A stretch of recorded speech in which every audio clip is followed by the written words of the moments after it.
কুমড়ো শাকের সাথে একটু আলু আর কাঁঠাল বীজ কেটে নিয়েছিলাম।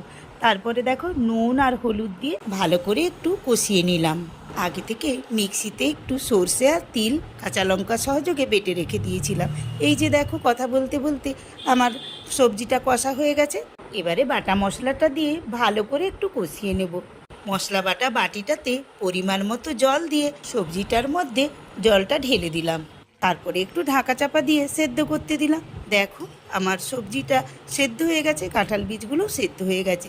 আমি ডাঁটা একটু মিষ্টি পছন্দ করি বলে একটু চিনি দিয়ে দিলাম, তোমরা নাও দিতে পারো। আলাদা জায়গায় নামিয়ে রেখে কড়াই বসিয়ে অল্প একটু তেল দিলাম, একটা লঙ্কা দিলাম, 5 ফোড়ন দিলাম, আর একটু ছোলার ডাল ধুয়ে রেখেছিলাম সেটা দিয়ে দিয়েছি। আর আমি একটু শাকে রসুন পছন্দ করি বলে একটু রসুন ফোড়নও দিয়ে দিলাম। সব কিছু ভালো করে ভাজা হয়ে গেলে সবজিটা আবার সাঁতলে নিলাম।